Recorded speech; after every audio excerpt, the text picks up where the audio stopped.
Hello friends, welcome to Shweta's home.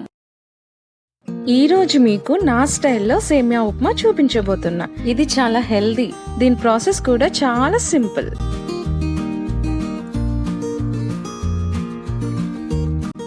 ముందుగా ఒక pan వేడి చేసుకుని 2 టేబుల్ స్పూన్ల ఆయిల్, 1/2 స్పూన్ ఆవాలు, 1/2 స్పూన్ జీలకర్ర, 1 స్పూన్ పల్లీలు, 1 స్పూన్ పప్పులు, 1 ఎండుమిర్చి, 2 పచ్చిమిర్చి ముక్కలు, 1 ఉల్లిపాయ ముక్కలు, కొద్దిగా కరివేపాకు వేసి 2 నిమిషాల పాటు వేయించుకోవాలి.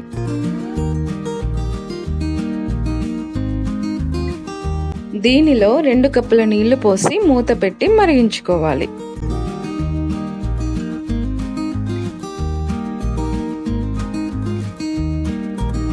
ఇప్పుడు తగినంత ఉప్పు, కొంచెం కొత్తిమీర వేసి కలిపి 1 కప్పు రోస్టెడ్ సేమియా వేసి కలుపుకోవాలి. ఇప్పుడు ఇందులో 1 కప్పు సేమియాకి 1/2 కప్పు క్యారెట్ తురుము వేసుకోవాలి. దీన్ని కలిపి మూత పెట్టి 5 నిమిషాల పాటు ఉడికించుకోవాలి. మూత తీసి కలుపుకొని స్టవ్ ఆఫ్ చేసి వేడివేడిగా సర్వ్ చేసుకుంటే చాలా బాగుంటుంది. మీ పిల్లలు కూడా చాలా ఇష్టంగా తింటారు.